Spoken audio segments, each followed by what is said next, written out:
Hello and welcome to the Warp Shelf. I'm Frank Duran. I'm Sean Pesquez. And today we're talking more Spider-Man. Spider-Man. Pictures of Spider-Man. We're talking about the Amazing Spider-Man. If you are not tuned in to our previous episodes, our last episode that came out was our review of the Sam Raimi trilogy. And we're basically hyping. We did those three movies. We're doing Amazing Spider-Man 1 and 2 today. And then we're going to do when No Way Home is out, No Way Home, and the rest of the MCU. Yeah, by extension. So basically, we're on that Spider-Man train heading into December, and we want you guys to come along for the ride. Basically, we got a deep dive today that might not be as long as our 2-hour deep dive of the Sam Raimi universe. This is only 2 movies. It's only 2 movies, and there's some less things to say about Amazing Spider-Man 2, but we're going to deep dive like always into these movies, and basically, I'm going to try to make the argument today that the Amazing Spider-Man is, if not the best, one of the best live-action Spider-Man movies. And you would get a lot of pushback for that, and I'm sure you did back when it first came out. Yeah, I did. Because it all comes down to, for me, that The Amazing Spider-Man is definitely one of the most comic book, heavy Spider-Man movies. It, takes its influences straight from the books, and that's it. It's not trying to build on something, they're trying to do, at least in the first one. I mean, it's hard to talk about this until we actually get into TASM 2. Yes. But... which we would... That's the problem. All right, you kind of have to bring it in. Here's my thing. When it first came out, I liked it a lot. Yeah. And plus, I was always kind of also going through my phase of just the Raimi films don't hold up. I was wrong. You're wrong. Listen to the last episode. Yeah. We talked about it. You go through that edgy phase. But... and it was just one of those things where, it really came down to me loving Garfield in the part, especially, and seeing, the potential. I would have people who would also love it just as much as you. Just oh, dude, it was great. I'm like, what did you think? I'm like, I liked it. It's the impressive Spider-Man.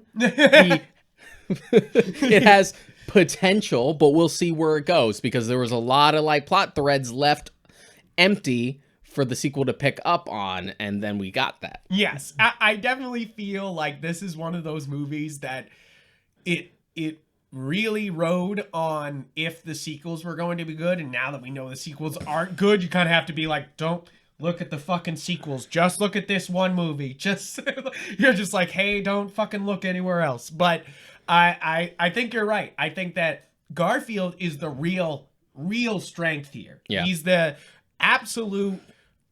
it's Toby is iconic in the role, no question. Yeah. But is Andrew Garfield almost instantly Peter Parker? Yes. Almost no effort, he is it's a different, more modernized version of Peter Parker, where it's I remember the arguments, and this was definitely they were what, he skateboards now? He skateboards? That's not nerdy. I'm like, what, nerds can't skateboard? And it's also New York, bro. You got to get around. Yeah. Nerds who skateboarded. Yeah, exactly. I know plenty of anime nerds who skateboard. Yeah. The fuck? Yeah, you're come on. And other mild complaints the hair and stuff like that. He just doesn't seem nerdy. No, I think there's 2 main ingredients here that make this movie shine. Is Andrew Garfield and Mark Webb. Mark Webb is the director of this movie. And if you don't know, he's done, on IMDb, it says directed 80 projects, and most of those projects are music videos. But not just any music videos. These are one of my favorite bands of all time, My Chemical Romance's main music videos. The Ghost of You, which I think was up for a Grammy for best music video at the time. Way back when, I think. And a bunch of other My Chemical Romance videos until they disbanded. He even did, I think he did the second to last one they did. And he had also had stuff like 500 Days of Summer. Yes, which of course, it's 500 Days of Summer, looking back on it, is a little problematic, but it's still a classic, Definitely, it's definitely Joseph Gordon-Levitt being Pixie Dream Girl, you can ruin my life. And you're just you're stop blaming the girl. You're just stop. But it's still a classic. It's one of those movies that even now, even though it's sort of problematic nature, it fills me with joy. You know, like it's just one of those movies. Kind of in a similar way, The Producers, which is weird, but And you're like, it's clear that that's definitely where like Webb's passion lies, because as much as, and I do like this first movie a lot, but I feel like it and 2 have a similar problem. It's way more evident in 2 that a lot of it is just like, man, I wish all this Spider-Man shit would get out of the way of my goddamn romance. Which isn't bad, because I love the way the romance is actually executed here. Like, I love Gwen as a character, and I love the chemistry between the two. I do like to argue that a major part of Spider-Man is the romances. Like, Mary Jane and Gwen are a huge part of Spider-Man. It's the same thing I argue usually with, like, TV adaptations of superhero stuff. Even, like, the CW stuff getting worse and worse for other reasons. Like, the mushy stuff isn't really the issue. I'm like, no, those are in. That's there on the page. That's always kind of been present. But it's just one of those things where, like, but when you do a movie, you kind of skew towards one action, because now we're at a blockbuster. We're here for the punchy, and maybe you'll get some cute stuff. Yeah. But this one, definitely Amazing Spider-Man's like, I have Emma Stone and Andrew Garfield. I'm going to show them doing eyes at each other for half of the movie. And to be fair, I'm okay with it. First off, I was a huge Emma Stone fan, still am. But like at the time, when it came out, I was like, Emma Stone's in a movie? Like I was like, we're gonna go see this. Like, but I'm still a big Emma Stone fan. I think her acting in The Favorite is fantastic and was needed for an Oscar nomination. Favorite was great. It's one of those things that you're just like, hell yeah. And it's like good, and of course she was great in Birdman. You're like, fuck yeah. But it's one of those things that she did a different thing here, because Gwen's so different, you know, and I think that's what basically threw off everybody, is everyone's so used to Mary Jane, who's so like, Peter, I'm waiting for you, Peter, Peter, whatever you want, like, go get him, Tiger, go get him, Tiger. Like it's whatever Peter wants most of the time, and Mary Jane's down for it. And yes, of course, there's plenty of storyline where she's like, Peter, you're a fucking asshole, like, you know, like there's plenty of comic book because you gotta have the drama. Yeah, you gotta have the drama, like. Of course, like, but it's one of those things that, like, Gwen's so different. Gwen's, like, kind of type A, like, has a big family. She's not an orphan or in a battered family like she is in a lot of comics for Mary Jane. And like I said, I love these movies because they love the comics. You know, like, they love high school Peter. They love Peter falling in love for the first time. And I love Gwen being the first love. Like, of course, it sucks that they're like, Betty, get the fuck out of here. You ain't the first love of Peter Parker. And you're like the comics. I mean, yeah, the comics, neither was Mary Jane. Like, remember, Peter didn't meet Harry or MJ until he went to college in the comics, and then they retconned that later. They were like, no. Oh, they've always been here. Never mind. And it's one of those things that I love. I always loved Gwen. I think Gwen's such a cool addition. And she adds, first off, a lot of drama, because unlike Mary Jane, she knows almost immediately that he's Spider-Man. And even in the comics, she finds out like that. She's a lot more proactive, which is definitely more of a modern thing. When we tend to do alternate universe stuff where we include Gwen, we tend to make her a lot more proactive. Like, you have stuff like even beyond the Spider-Gwen stuff, you have like the Spectacular Spider-Man cartoon, which is the best one. And she's like the first love interest there, and like best friends. And they also make her like, oh, type A sort of like nerd, just as nerdy as Peter is. But, you know, she gets shit done. Gwen's great because the tragedy's already involved. Yes. I think and you have that baked into them, like, oh, dead girl walking. Yeah, it's like dead girl walking, and it's also one of those things that, like, I almost applaud them for not pulling it off the first movie. No, it would have been weird. It would have been weird. But it's one of those things that a studio would have been like, no, we killed Gwen first movie, you know, like they would have been like, no. You know, like, but of course they were like, we got Emma Stone, we're gonna keep her. Yeah. Like, they were like, never mind. Now, I think that the other thing that I think comes across as weird to people who've never read the comics but have watched all the Spider-Man movies is how much the first movie concentrates on Peter's parents. if you don't know from the comics, Spider-Man parents, Peter Parker's parents, there's so many mixed things they do with it. They're either special agents. They're scientists, they're off cloning other Peters. There's tons of different like what Peter Parker's and parents here are for up the to. Amazing Spider-Man, both films do have a lot of like Ultimate Spider-Man like baked into them. That and so like everything's based around Oscorp and stuff like that. Which and I they, like. I and really they keep like that, that. And they keep that like Peter's dad was like a scientist and he had something to do with everything that's going on. Yeah. Which I think it gets really fucking bad in 2.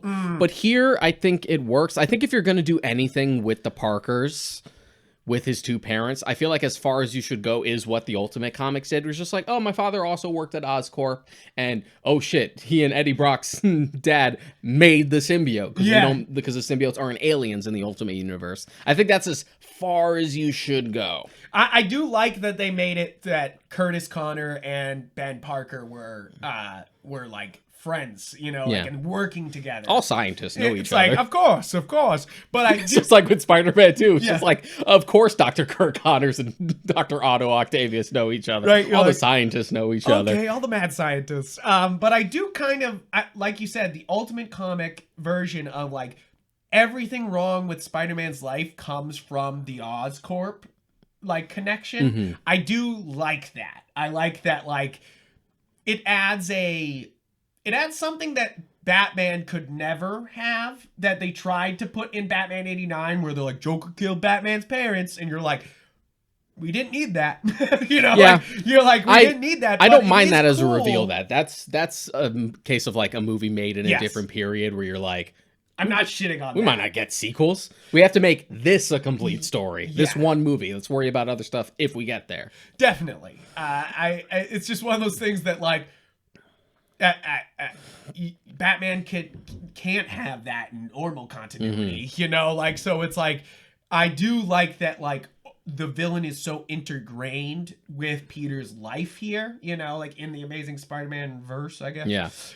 Which is definitely is the part that like stands out to me as being like, this is kind of clever, you know, like this is, you're like, hey, that's a cool idea. Obviously it goes so fucking wrong in 2, but we'll get there. So I think I said it before in the last episode. I'm a huge fucking Lizard fan. I'm a huge Lizard guy. I love fucking Lizard. I don't know why. He's Curtis Connor has been one of my favorite. It's kind of like Scorpion. It might be just because of the video games, but it's one of those things that I'm always just loved. Yeah, fucking Lizard. I've always liked Scorpion, and Scorpion never gets to do like anything fucking cool. I'm like, but you have like the bug versus bug thing going. Why can't we do anything with this? It's like it ticks that like certain childlike box of like spider versus not really a spider, but also sort of a bug, but also evil. It's true, and you're just like, it's one of those things that like I do like the animal villains to Spider-Man. I know it's silly and it's definitely Stan Lee just being like, what's another animal? You know, like, what's another fucking animal we can throw at this guy? Or at least it's even like Stan Lee's thought process. Even if it's not Stan Lee, it's definitely like the Marvel thinking, you know? Yeah, like, and Ditko, of course. And yeah, of course. We're not throwing away Ditko here.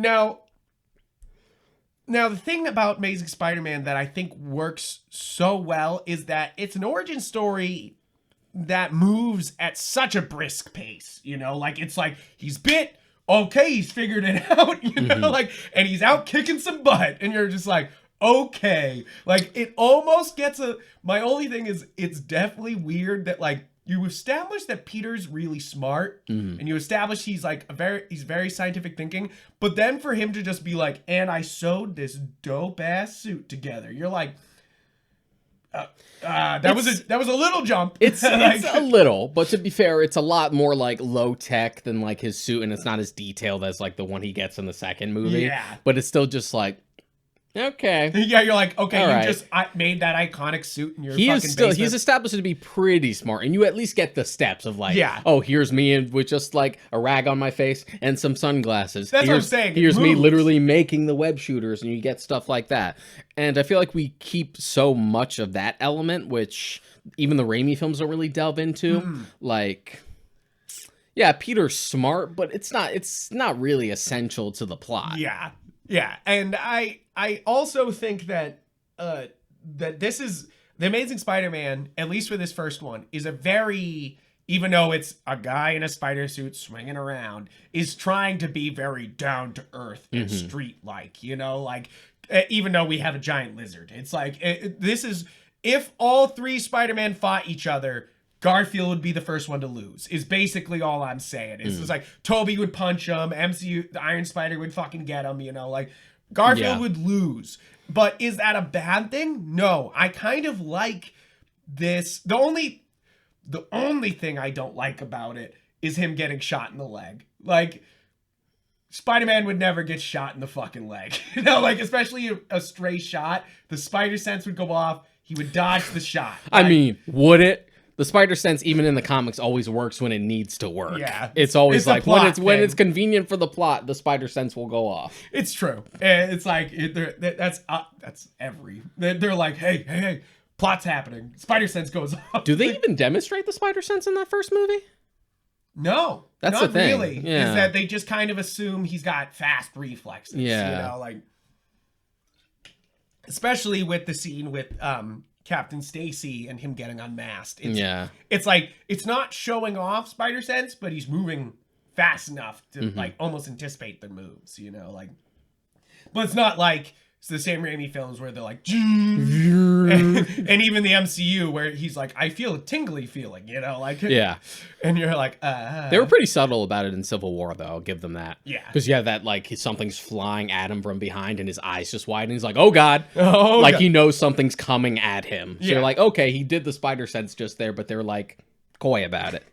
all I need is the half mask, bro. Somebody's got to do it. It's tough. It's tough to do and not look stupid. I mean, if we haven't said it, the real best Spider-Man movie is Into the Spider-Verse. I don't even need to fucking... Yeah. I don't know why I need to even say that, but it's one of those things that, like, we're comparing all these movies, and I want everyone to know that, obviously, all these movies are completely flattened in my book by Into the Spider-Verse, you know? Like, and Across the Spider-Verse trailer alone fucking smacks Amazing Spider-Man into the fucking moon, you know? Like, Amazing Spider-Man 2, at least. It, like, whoopah! Like... I mean, I'm sure that trailer's going to be better than No Way Home. Yeah. So Oh, don't say that. We could get Toby. How you expect me to give a fuck now? I don't even You just care. sound like the meme where you're I don't like, even care you're like anymore. Iron Baby.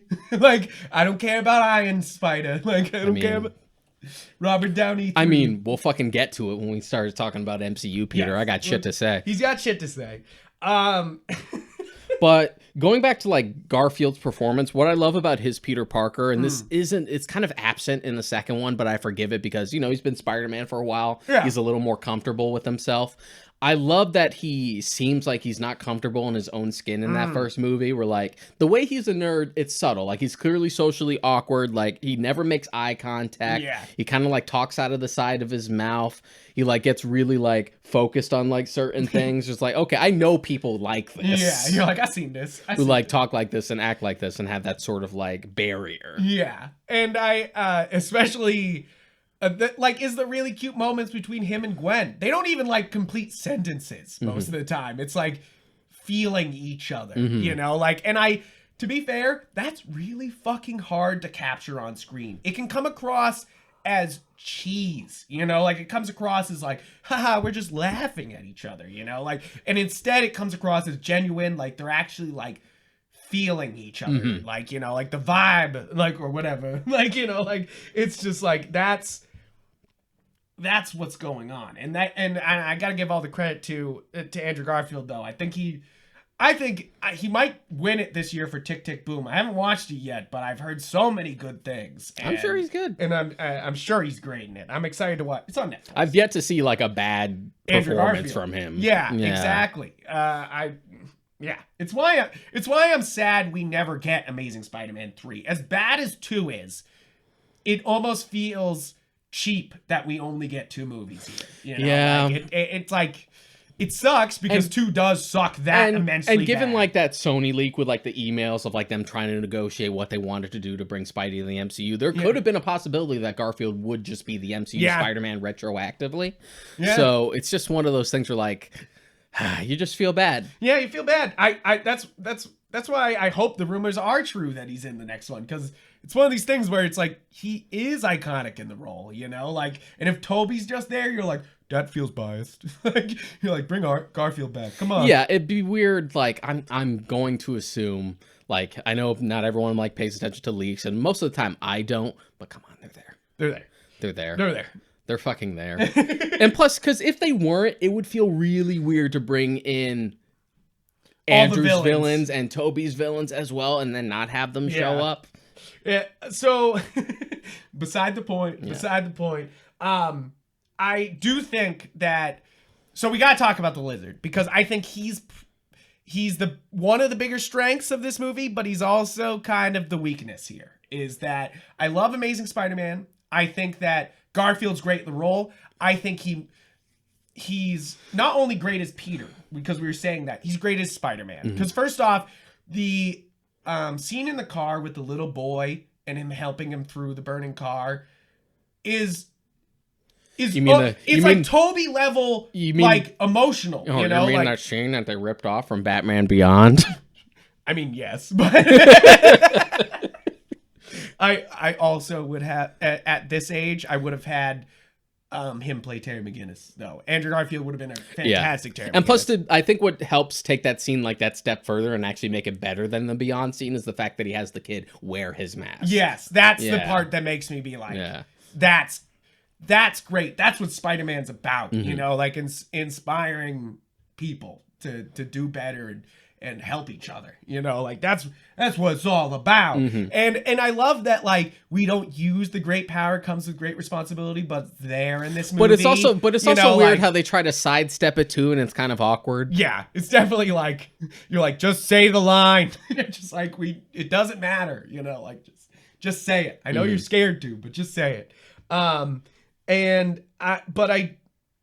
Sorry, I got all fucking turned around, but I think he's very funny as Spider-Man. Yeah, like, that's I think the thing. That's the most important part. He's inspiring and he's funny. Like, my Spider-Man is a smartass. Yes. Who's just constantly, like, poking the bear at these fucking villains to piss them off. And that's not really a thing that's present in the Raimi films much. Whenever it's even not that far in the MCU. Like, it's there, and I think Tom's pretty good at it, but just the one knife scene is so damn good. He's such a troll, and that's what I want Spider-Man to be. Like, he's a shithead sometimes. Because I think we said it before, is that we don't want Spider-Man picking on people. It's not about like insulting Doc Ock, because I mean he does do that to like piss him off and make bad mistakes, but most of the time it's trolling him because he has so much time on all these guys. You know, like it's just like, yep, I'm just fucking with you, you know, like I'm just trying to beat you.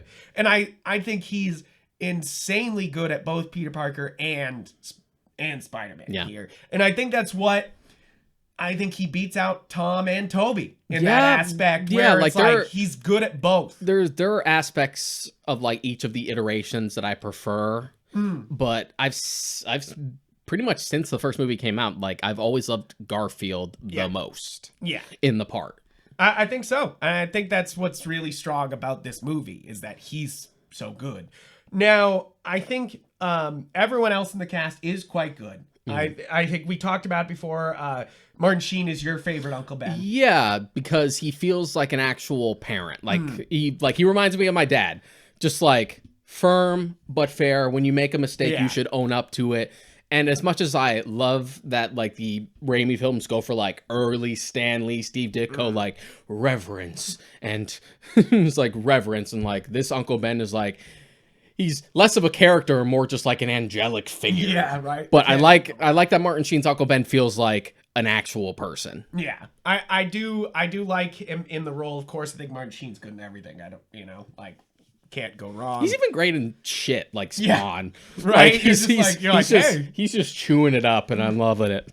And I think Sally Field is is very good as Yeah. Aunt May. I think she just kind of like walks into the role and you're like, Aunt May, you know? All right, like, let's you're do like, it. Aunt May. I think it's funny because both of them aren't that old. Like, they're older, but they're not old here, you know? Like the Sam Raimi Uncle Ben and Aunt May, which were definitely like grandparents. Yeah, grandparents, which like definitely Aunt May gets to that spot, I think, in the comics, but she doesn't start off.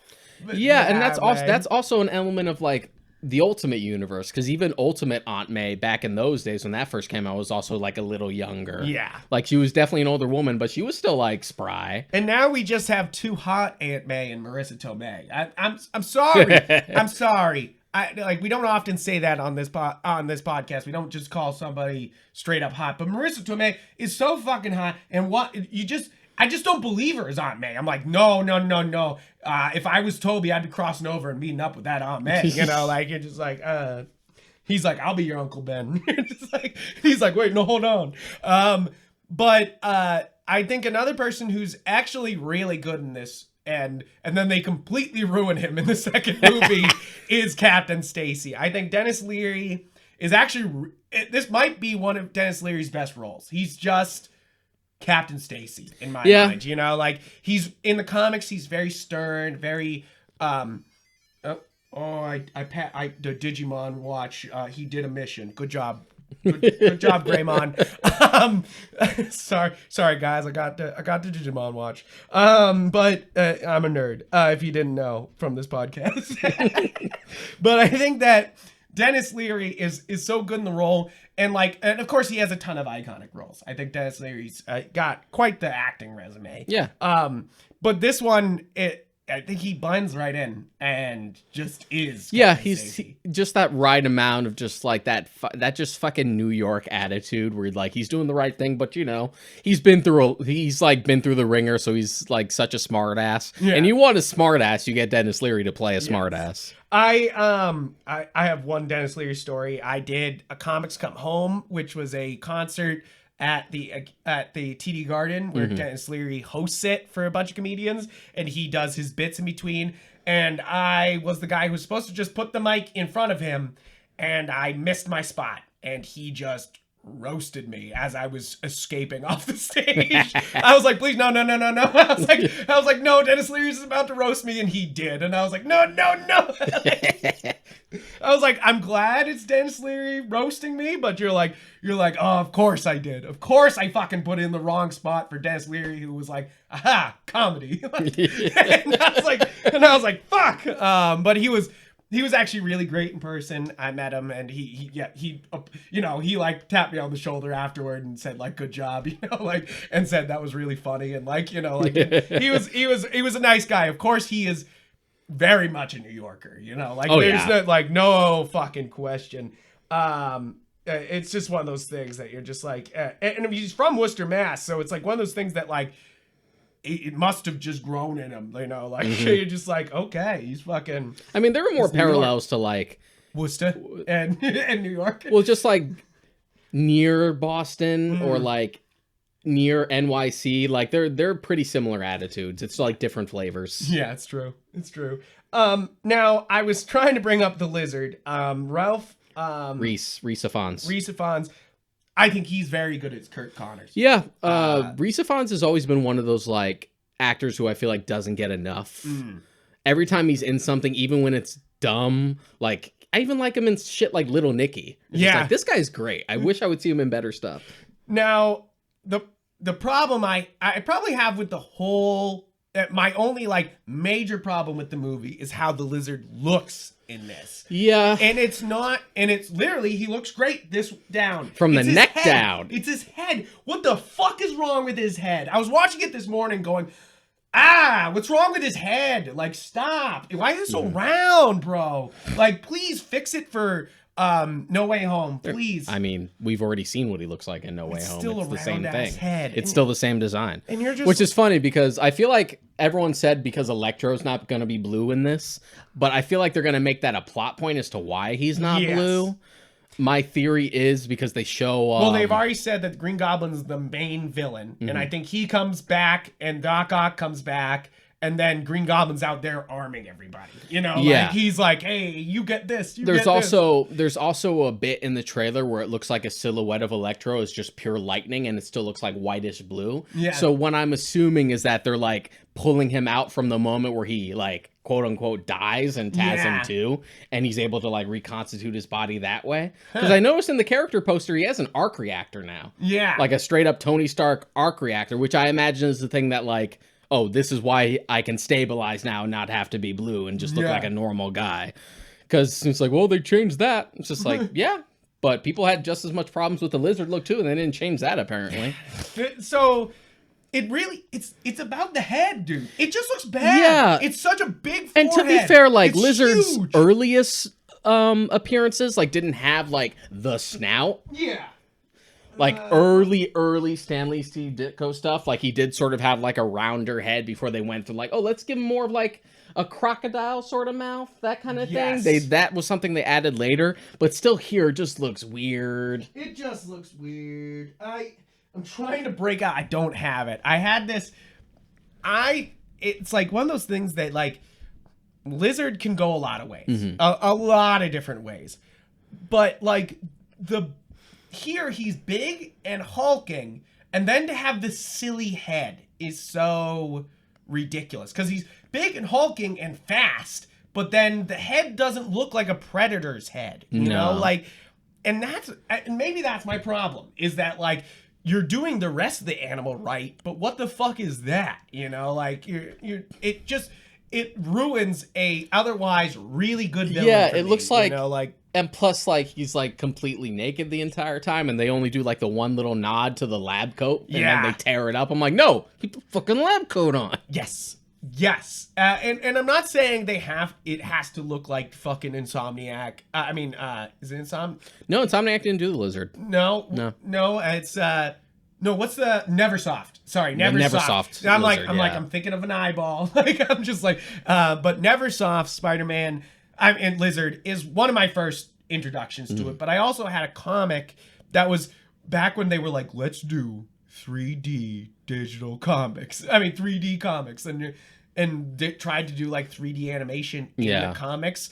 I think it was just called like Tangled Web of Life or something like that, and it's just a lizard story and a Lady Scorpion. They have Lady Scorpion in it and stuff like that, and it's. First off, an extremely ugly comic. It's extremely ugly, but for some reason they nail Lizard. You know, like, he just looks good. He looks like he's gonna move. He looks a little like the Lizophos from Ocarina of Time, but like, is that a bad thing? No. No, especially if you're going by like what they look like in the concept art, because they look way better in the character art than they actually do as models. That's definitely one of the biggest like art to implication type of things where you're like, they look so badass. Early in the 3D book. graphics was the Wild West. It's true. Now, I think that there's a lot to love about Spider-Man, the Amazing Spider-Man, and I think that I think people hate on it strictly because it does leave like, hey, we're going into a sequel. And then the sequel is just bad, you know, like. True, but there was a lot of like hate towards. It was like mixed to positive for that first one, and when it first came out, I noticed you had a fair amount of people who liked it, like you and me, and then you also had people who were just like, "Fuck this." Yeah, and it even goes on now is that people are like, "Why are we rebooting Spider-Man?" And you're like, because Spider-Man's like Bond. It doesn't matter, you know. Like, well, that you know, like, and it was also a case of behind the scenes stuff where like Raimi felt really burnt out by Spider-Man 3, and they wanted to go into a sequel sooner than he would have liked to like plan it out more, because if they don't make a few movies every few years, then they lose the rights, and they're just like, well, that ain't happening, so we got to get a movie out somehow. Raimi's not doing it. Okay, Raimi said he's not doing it, so Toby just said he's not doing it. So reboot. Yeah, no, it's. I saw an interview the other day where it was like 2 days before it's canceled, and like Toby talking about Spider-Man 4 in an interview, and it's like, it's sad. They were a ways into this, you know, like they were making it. Like, and that's the thing, like Spider-Man 3 is bad, but we've talked about it on the last episode. It's not so bad that you couldn't have just bounced back with a better fourth movie. Yeah. Now, is Amazing Spider-Man 2 bad enough to not have a third movie?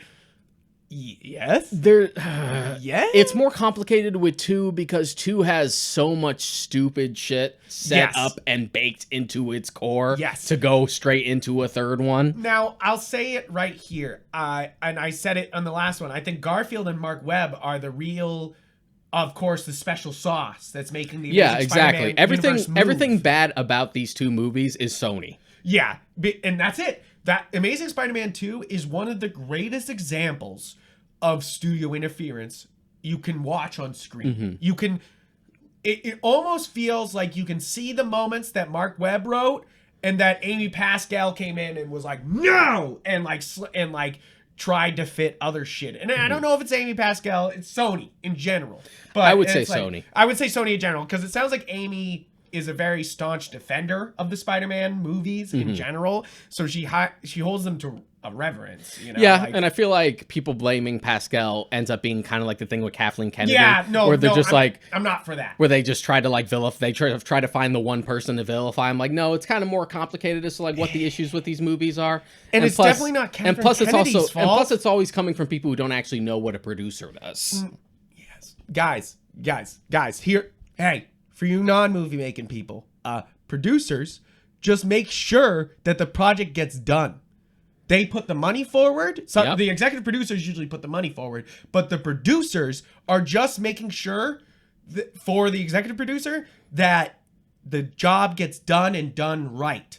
And sometimes what they think is done right is obviously different than somebody else. Yeah. But then there's also like pressure from like the studio on top of that. Most of the time, producers actually help directors a ton. It's like we sometimes shit on producers here, but most of the time, producers are the pushing force to getting a movie done. Like oftentimes producers are like the ones championing a certain project to begin with. Yeah. So it's like you wouldn't even have MCU Spider-Man without Amy Pascal. It's like, she's been involved since the beginning, but like you wouldn't even have it at Marvel without her. You know, like, but then you could also say, but no, never mind. I'm like Venom's also a problem, but you know, whatever. That's another fucking thing. That's definitely Sony. Yeah, you're like, that's just Sony in general.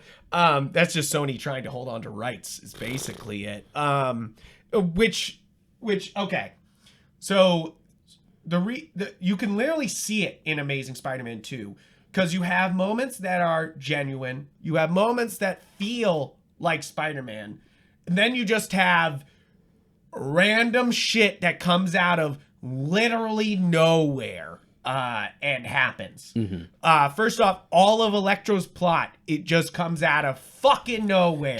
Can we stop? I've said this before. The only time we've done the bitter nerd becomes evil, right, has been Syndrome in The Incredibles. That's the one. Yeah, that's the one. Sorry, it's like I love Jim Carrey as the Riddler, but him being like a pissed off nerd doesn't really work. You're and just it also didn't work for this. It also didn't work in Iron Man 3. Stop fucking doing it. Jamie Foxx is literally trying to be Jim Carrey's Riddler here, and in a weird like, what year is it type of way, you know? Like you're just like, and I gotta say, Jamie Foxx is a good actor. Not here.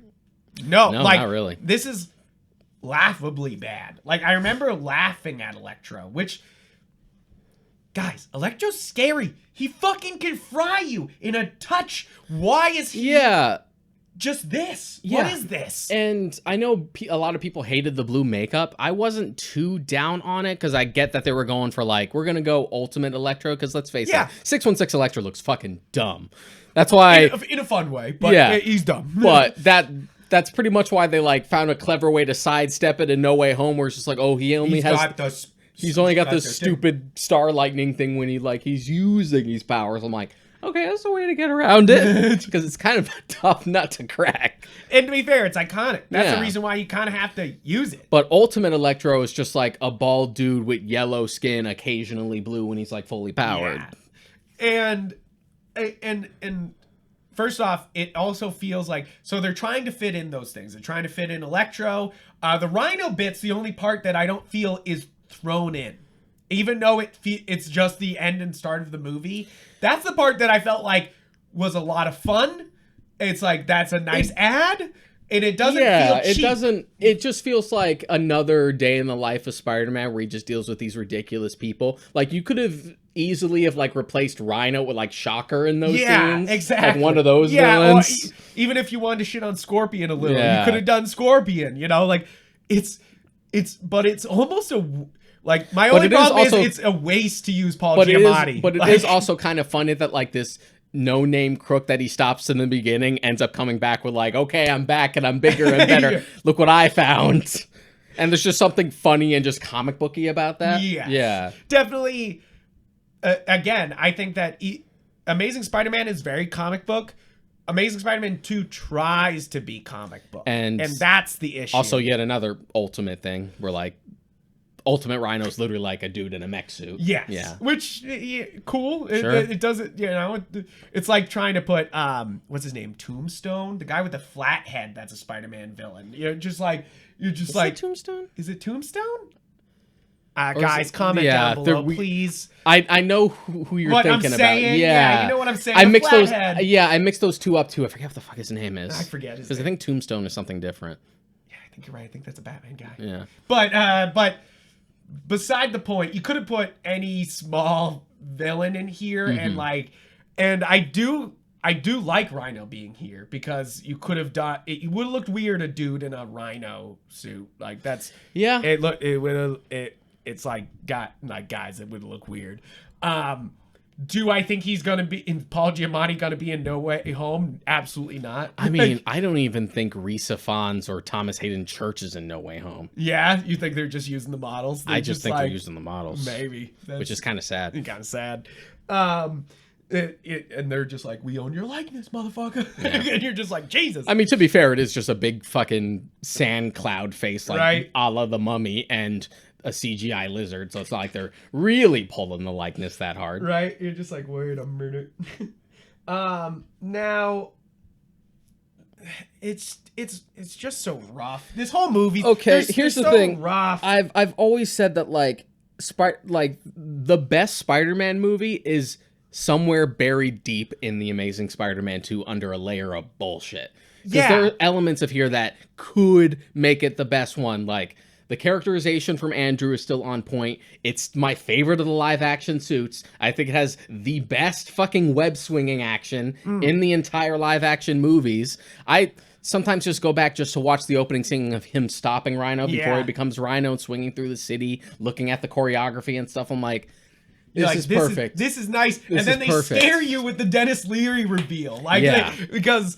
So, we didn't mention it, and of course, spoilers, but Captain Stacy dies at the end, kind of as a switching bait to be like, Gwen didn't die, but her dad died. But of course, in the actual comics, Captain Stacy actually dies. Yeah. Like, so I knew he was a dead man walking already, so it was one of those things where you were just like, oh. It's just a matter of when. Yeah, you're like, oh, they killed him. But, like, to use him in Spider-Man 2 the way they did is, first off, horrifying. Like, he just pops up. Like a jump scare several times. It's not even like Peter's hallucinating or something. It's just literally like, I'm here and I'm Dennis Leary and I'm yelling at you, and you're just like, ah! Well, he's not even yelling at him. All he does is look at him. He just stares at him. Oh, right. He's just staring at him in the first Like, the first time it shows up is when he's trying to stop Rhino and he's, like, on the side of a car messing with him. Yeah. And then they pull back and they pass a cop car and it's just Ghost Dad turning at him like, Peter, you promised me. You fucking kill... And you I do think that maybe why most people don't like The Amazing Spider-Man is... At least in the first Spider-Man movie with Tobey, he goes, I'm not ready to be in a relationship. I'm being Spider-Man. I'm walking away from MJ. I'm going to accept my responsibilities. And Amazing Spider-Man's like, fuck all that. I'm getting a girl. And he's just like, I even lied to the dead dad. Yeah. But that's also like, and we had talked about it with our little debate with Spider-Man 2, but that's kind of how I see the point of the end of that movie, where it's just like, well, you and I and your responsibility don't have to be mutually exclusive. And that's kind of the thing. And I do get the complaints for the end of TASM 1, where it's just like, really, he's making that selfish a decision. To me, I didn't bother me because I'm like, well, I know how he's gonna pay for it. Yeah, you're like and that's my thing, is that, like, I think people who don't understand who Gwen is, you know, are like, well, he's just being an asshole. And Yeah. You're like, But no, then even he's then learning a lesson. But that is one of the things that even gets paid off amongst some the other shit. Yeah, the in other shit. TASM too. But yeah, like it has like the best web swinging action. I love the suit. I love most of the action sequences. I love the way Gwen's death is actually handled, like in a bubble, despite it being buried under a bunch of shit. It literally makes me gasp every time. That neck snap takes my fucking breath It's not away. even a neck snap. It's like fucking head trauma. Yeah, it's like, it's just like, I can't tell if that's worse. Yeah. Because at least with the comics, it's like ambiguous, where it's just like the line goes taut, and then it's just like, oh, what's the matter, Gwen? Did you faint? Yeah. It's like, oh no, we broke something. Yeah. Here in TASM 2, you actually fucking see her Yeah, head hit the ground. You're like, oh. It's definitely one of those moments where you're just like, hey, hold, like, and it's the thing is, it's funny because that brings up the point that Harry here, the Green Goblin, is Meth Head Goblin. Meth Head Goblin is the only Spider-Man villain who actually pulls off some villainous shit. Like, if you look at even Doc Ock just fucks up a train and like doesn't get away with it. He blows up an empty pier. You have even the Lizard just fucks up a school and then he gets a negated bio attack. Yeah, and I think that's a matter of just like motivation, because you have like, I'm really kind of focusing on this thing. I want my fucking tritium. I want my I want my MacGuffin Spider-Man. And but then when you get to Harry in this, like, I'm literally dying and I will do whatever it takes. Yes, it's different than James Franco's Harry, you know, like it's like, and I think it's definitely such a weird decision to not go with Norman here. And obviously they're trying to build up that like, oh, he kills this goblin and then Norman steps out and he's gonna fuck everyone up as the real Green Goblin. Either like, that or was what Amazing Spider-Man 3 was gonna be Sinister Six with Norman leading. I think. I doubt it, because you literally have that scene with Harry talking to like Mysterious Man. Yeah. It was just like, I'm gonna put a team together, so I doubt it. I think they just pushed it to Harry just to separate it from the Raimi films. I guess. But why? why? It's not like we haven't done that before. No, and it's not like it's not kind of fated, you know, like that he's gonna become the Green Goblin. But it's one of those things that Norman's fucking scary. Always is. And if you did a good Norman, it's better than Meth Head fucking Harry here. Man, okay. Even with like No Way Home, with like Defoe getting his like new look with like the hood and stuff, I'm just never gonna fucking get like a cool looking Green Goblin, am I? Maybe not. I'm just never gonna get a cool looking Green Goblin in a movie, unless we're gonna get we'll definitely at some point get Ultimate Green Goblin, where he'll be big, I feel like bulky. I feel like that's the easiest way to do it. I think we might get that in Across the Spider-Verse. Who knows? We already got that in the beginning of Spider-Verse 1. Yeah, right? Yeah. Big sort of hulking, but he also still can like fly and stuff. I don't mind that. Just fucking do it. Just fucking find a way to compromise on it. Stop your complaining. We're never getting a Hobgoblin, ever. We're never getting a fucking Hobgoblin unless it happens in No Way Home, where they're just like, Harry is now Hobgoblin, you know, like, which still isn't Hobgoblin. I'll take that too. Just give me a fucking goblin that looks like a goblin. I guess, but Hobgoblin's one of my favorites. I know I'm in the absolute minority here, but Hobgoblin is fucking dangerous, and I always loved him, and I always felt like I always loved the Green Goblin and Hobgoblin fighting each other type of thing. Because it's literally just like, I'm the OG and you're just a fucking dude. Yeah. Who like stole my thunder. And I like that though. I like that, like, that idea, and it's one of those things that we'll just never get him, and it's one of those things that I'm just kind of like, okay, I guess here's another Green Goblin, guys, you know, like, give me Hobgoblin. But I mean, those type of criticisms though, me being like, where's my Hobgoblin, is what leads to The Amazing Spider-Man 2, where we have, and I'm gonna list them all the fucking villains in this movie. We got Electro, we have Rhino, we have Green Goblin, we have Felicia, who's the Black Cat, and then Black Cat like rides the line between like villain and anti-hero. And And they have Alistair Smith, who's played by B.J. Novak, who's Smythe, who's Silver something. I forget. Spider Slayer, isn't he? Is it? Oh yes, that's Spider Slayer. And so they're trying to establish over 6 fucking But then villains not only in do this we have movie. those with like actual actors that we hired that we're gonna hopefully pay off in sequels, but then we also have like Easter eggs that are not quite Easter eggs because they're right in your fucking face of like mysterious man in black walking past. Look, those are Doc Ock's arms. Look, those are the vulture wings. Look, that looks like some black goo, probably a symbiote. Probably a symbiote. Exactly. You're like, and yes, you.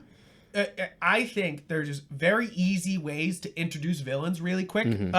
The whole DCAU fucking does it. The whole guys, watch the DC animated universe, the original. I'm not saying the DC extended, whatever they fucking called that. Those the live action movies, the DC. The movies, the animated movies. It's just AMU because animated movies. Sorry, I was like the abbreviation is fucking. But the DCEU and even the movies are very good at just introducing a villain and just being like, he's here, guys, and it's happening. This felt like it needed to spend time on every villain, which is the worst idea, obviously, because it leads to this very scattered, all over the place mess of a movie. You have to sort of like, where the concentration doesn't feel like I get that you want to jump into Sinister Six, but you kind of have to like earn establishing all these villains before you can jump into it. Or just throw the Sinister Six. If you don't want to if you want to speed it up, which obviously they wanted to, you could have just been like, and here's the fucking Sinister Six, and they're all attacking him, you know? Like, you could have just done it, you know? Like, that's what the Insomniac game did. Yeah. I mean, I always joke that, like, the Insomniac Spider-Man game is a better live-action Spider-Man movie than most of them. It's so weird. Like, oh, it's so good. Yeah, but But it's just one of those things. And I feel like they're kind of just getting around it with No Way Home, where like this is sort of basically their Sinister Six movie. Yeah, this is just but they get to get away, but we don't have to establish them because we already did in these other movies. So just do a multiverse and good. We don't have to do the work. Which, to be fair, I'm like, okay. Sure. I'm like, sure. Like, I don't give me another Amazing Spider-Man 2 is basically it. Because And you're right. They're somewhere buried in might here. help them because they don't have to establish much because Yes. you're familiar with all the villains. I hope. I Because hope. this is the third time we're getting another live action Spider-Man movie where it looks like they might be biting off more than they can chew, and twice is not a pattern. But it is two times is a lot of murder. You Yeah. know? To quote the doctor, twice. it's weird that it happened twice. It's weird that happened twice. But really, and that is my big worry about No Way Home, is it gives off a lot of Amazing Spider-Man 2 vibes. It definitely gives off a little too much of that. Now, again, does that mean No Way Home might be deep down buried a really good Spider-Man movie and they're just gonna fuck it? But who knows? I mean, I do feel like a big crossover like this is kind of unnecessary when you've barely kind of scratched the surface on what MCU Peter can do, and now we're already going into crossover territory. Yeah, you're like, okay. Especially with like the recent thing where they said one of the ideas they toyed with before they decided to go full Kraven. on. And I've wanted Kraven for so long. My thing is, obviously, they would a Kraven movie would be cool, but they would try to add other villains to it. It wouldn't be like, see, the best Spider-Man movies are the ones that concentrate on one fucking villain. We got Spider-Man 1. We got Spider-Man 2. We got Amazing Spider-Man and Spider-Man Far From Home.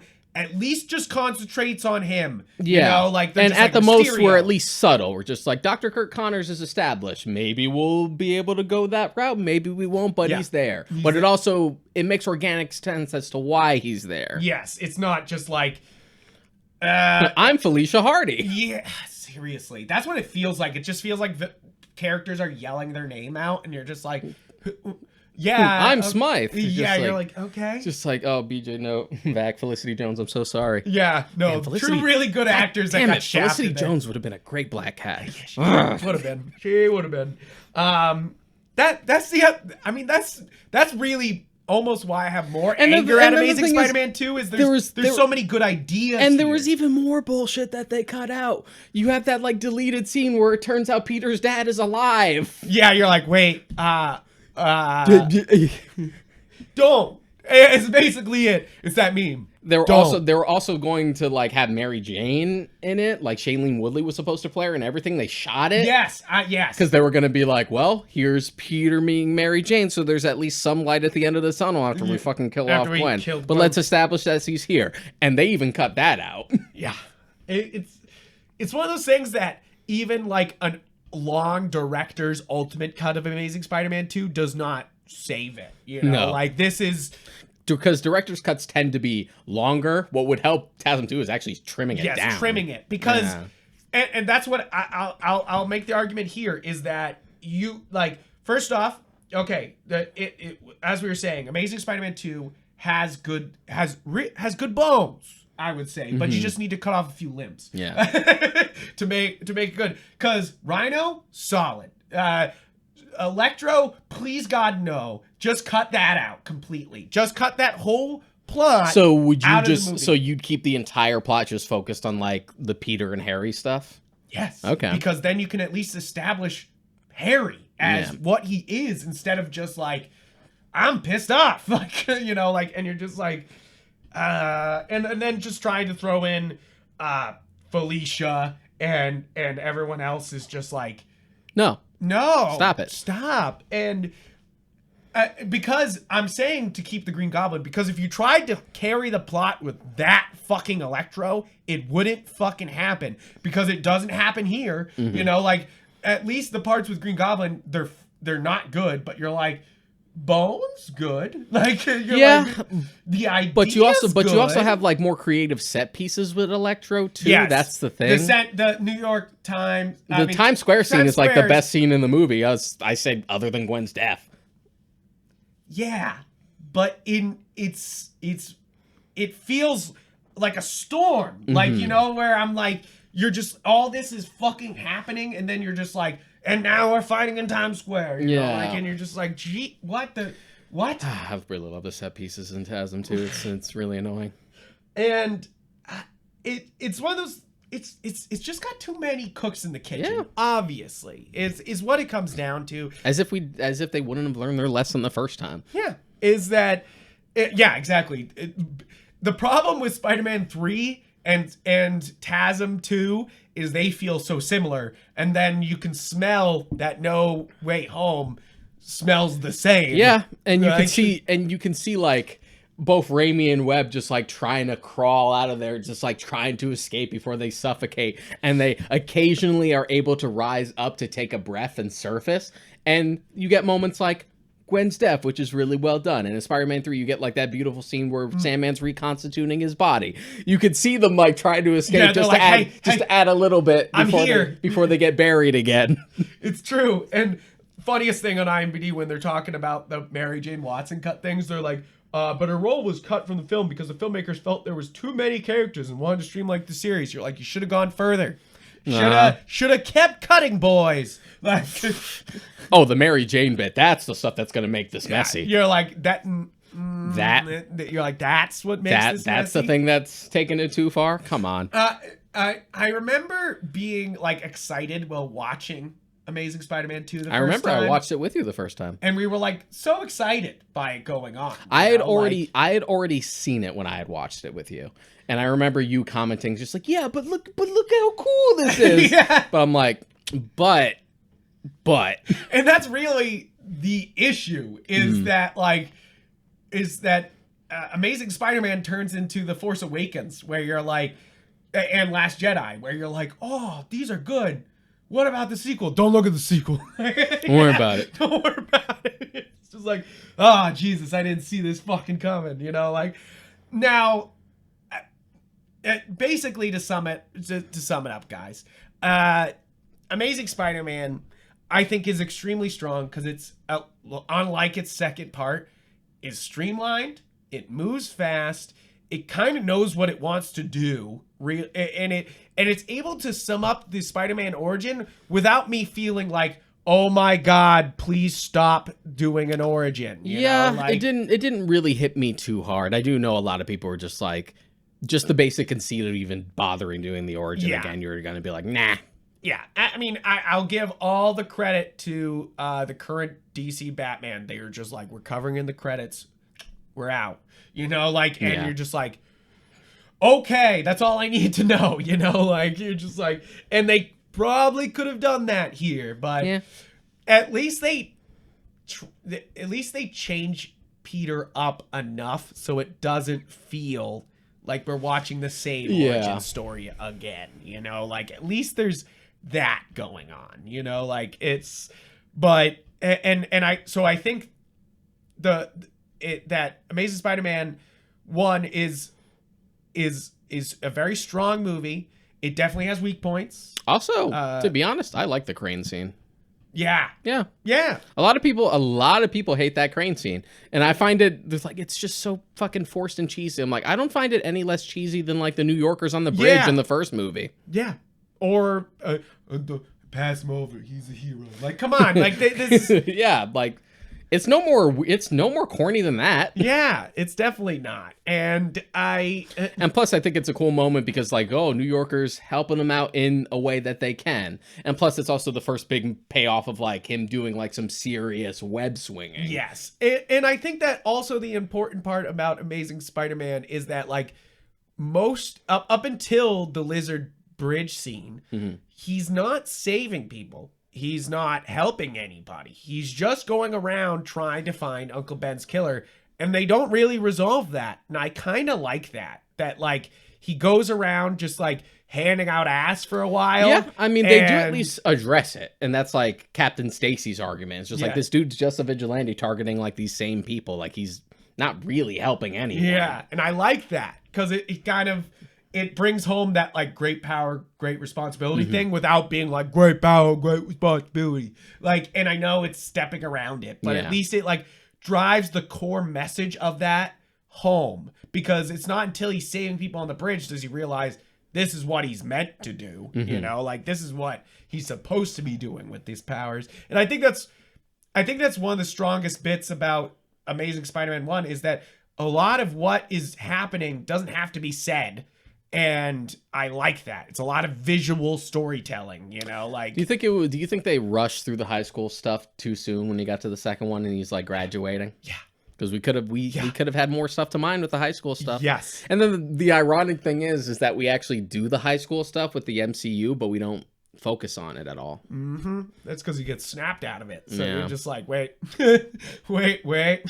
Like, you're just, yeah, it's true. It's just like, okay. And then, of course, Into the Spider-Verse fucking nails it. And you're just like, I'm sorry, why was this so goddamn hard? Like, that's how I'm going to feel when we finally get a good Fantastic Four movie. It's just like, why did we make this difficult? Oh my God. But I do think one of the things that makes Amazing Spider-Man stands out amongst all the Marvel movies is, in my mind, hands down, best Stanley cameo. The one from the TASM one. Yeah. It's pretty good. It's really funny. It's great because first off, it's a very long cameo for a Stanley cameo. And he doesn't say anything. He's just humming along to his music and moving along. And it's joyful, it feels fun, and it builds him into an actual scene instead of it being like an offshoot, like all of his cameos in the Spider-Man movies, you know? Yeah. Like that's a whole like topic in and of itself, just ranking all the Stanley cameos. We should do that as an That's episode. so fun. That'd be a fun episode. And it's one of those things where you're like, we'll never have that fun anymore. No. Maybe that's why it hit me so hard this time watching I think my favorite is probably Guardians 2, just because it confirms that fan theory. That it's like, what if Stan Lee's just the Watcher, and that's why he shows up in all these movies? I'm like, okay, he's not the Watcher, but he works with the Watchers. And he's literally talking about referencing, oh, and this time I was a postman. Yeah. It's super funny. I love that shit. But I do think that Amazing Spider-Man is definitely one of the top 5, at least, of his cameos, and I would say so. And it's so good. But basically summing it up, Amazing Spider-Man 1 is a lot of promise. Yeah, a lot of promise, and then you broke your promise. But there, sometimes the journey's better than the destination, I guess. You could say that. I can still watch, I can still compartmentalize with those two movies a lot. Because even for TASM Tour, I'm just like, if I just focus on how good this web swinging is and how sad I am at Gwen's death, because that's so well done and I love the performance there. Yeah. God damn it. Yep. But if you concentrate on anything else, you're like, like. Now, guys, thank you for listening in to our review of the two Amazing Spider-Man movies. We're getting excited for Spider-Man No Way Home. Even though you can tell we're a little cautious. We're a little like, don't be Spider-Man 3 or Amazing Spider-Man 2. And you shot yourself in the foot by giving me that Across the Spider-Verse trailer. So I'm like, why do I even care? It's kind of true though. Like, you're telling me that this movie that you're doing right here won't have Spider-Man 2099 in it. That's what you're telling me, is that No Way Home is definitely not going to have Spider-Man 2099 in it. So I don't care. I don't give a fuck. Give me the other one. Yep. I hope it adds more ridiculous shit. I want Spiders, man. I want fucking... No, he's definitely in it. You can tell that Chris Miller and Phil Lord are like, oh, we're putting Spiders, man. They did promise that we'd get Japanese Spider-Man. Yes, which is very Sentai exciting. Spider-Man. Which I heard today, the fan sub of the Spider-Man Japanese show is done. You can now watch it with a loving sub under it now, which is very good, because it's absolutely bonkers trying to figure out what the fuck is happening in that show. If he's not in that and he doesn't address himself as Emissary of Hell, Spider-Man, I'm going to be very disappointed. Yeah, I want that. Like Emissary of Hell. Oh, sorry. Japan's wild. I'm very excited for that movie. But anyway, guys, thank you for listening in. Thank you for listening to all these episodes. Get hyped about Spider-Man with us. And please listen into our other episodes. We have tons and tons of episodes, almost 2 years. Thank you guys for last week. I was sick. I think you can hear it a little bit in my voice now, but we're pretty much over it. And just thank you for your patience. I felt really bad having to miss a week. So it was one of those things that it hurt me physically, both in that I was sick already and that I didn't want to leave you guys. I wanted to do like a 30-minute episode of this, just me and Deshaun on the internet, but I would sound like this the whole time. I would have been like, Deshaun, Amazing Spider-Man 2 is garbage. You just sound like Willem Dafoe. Yeah. But I'm glad we put it off, but we're going to... don't worry, there'll be no other skips in your regular programming. Every week we got the Warp Shelf. And don't worry, guys, we got tons more coming up. Next episode will be My Hero Academia. And not the movie. We're just gonna do season 5, and then we'll do the movie, because I think they should be separate. But I think because we break down all these other ones into separate things like this, so might as well. Thank you, guys. Check out GalaxyGeek.com for every episode of this podcast, but also everything else we do. And please check us out on our social medias. We have Warp Shelf Facebook page and Discord. But if you want to find us personally on Twitter and Instagram, I'm Yupfrank on there. I'm Modcrack on there. And yeah, I mean, I'm really into Gundam right now, guys. He's been posting about Gundam. I just got a new fucking Jason toy, so I was posting about that. So what's up there? We got stuff that goes on the Warp Shelf going on the Instagram. So please check that out. And guys, thank you so much for your support. Make the algorithm Feed the beast. And hope you have a great rest of your week. See you next.